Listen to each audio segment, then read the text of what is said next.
Hey everyone, thanks for joining me. Today I'm going to go over 3 things that I really love about my new G9 camera over my G85, especially for the art of filming and vlogging. But first, let's take a look at some incredible drone footage that I captured.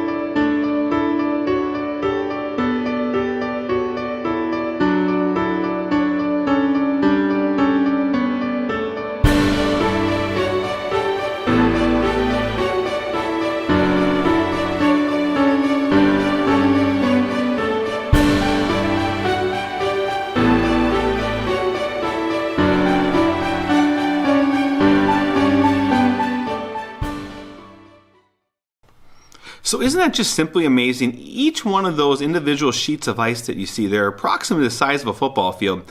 This is by Apostle Islands up in Lake Superior, which happens to be the largest fresh body of water in the world. So I got my Lumix G9 camera just over a week ago, and there's been a few things that just really stand out that really are just features that I think I'm incredibly impressed with, especially in the area of filming and vlogging. So I'm going to jump into those things, tell you what 3 things really stood out about me, and why I'm really passionate about this new camera by Panasonic. Boom! The headphone jack. The iPhone took away the headphone jack in 2016, and here in 2018, Panasonic is bringing it back in the Lumix G9. I think the headphone jack is an incredible essential feature to have, especially on a camera you're doing video with. I mean, so often there's times I'm on my G7 or G85 and I'm thinking to myself, you know, how does my audio look? I see the bars on screen, I see they're adjusting, but is there air noise? Is it everything properly set? The idea of having a headphone jack, I think, is critical, especially when you're doing video. What I also really like about it is they took the time to put the headphone jack, the mic, as well as the AV ports all in different compartments. So if you're in a weather situation, you have the opportunity to open and close those compartments. So again, I think the headphone jack makes total sense, especially in the art of filming. So that's my #1 most favorite thing about the new G9 camera by Panasonic. #2 to me has to be the slow motion feature that came out in the G9. 180 frames per second. I think this is unique for 2 reasons. One, whenever you're filming, B-roll is critical to your story. It helps fill in the gaps, it also helps tell the story, and it just puts things in different perspective. Doing that in slow motion allows you to capture sporting events or normally subjects that are moving quite fast at a slower, different perspective, giving your audience something different to look at. The other thing I think that's really cool about it is when I travel or I'm on the go, I don't want to have a lot of gear with me. A lot of times to get that nice, steady, smooth pan, you have to stand there with your handheld for 10, 12 seconds to get a good pan. But then what happens is when you go back and play the video, there's a little bit of shake, and you wish you would have had that stabilizer or gimbal. I found that if you record in slow motion at 180 frames per second and record for 2 to 3 seconds, you get that same 10 to 12 second effect. I think the 180 frames per second slow motion is a great add-on. It'll change the way you do B-roll, and it'll just give your audience something totally new to see. One thing about filming at 180 frames per second, especially in low lighting conditions, is you may experience some noise in your footage. Make sure you adjust your aperture and settings accordingly to experience the right footage that you may want.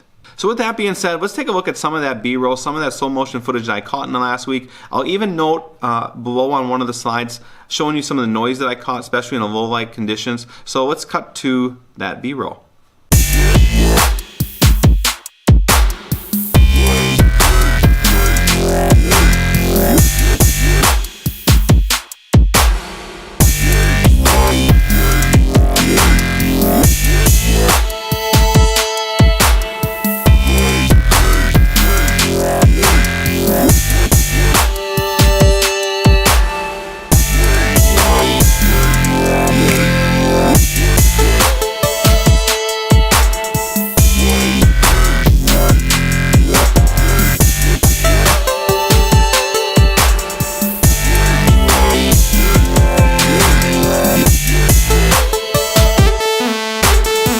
#3, dual memory slots. For some this might seem like a small thing, but for me it's a big thing.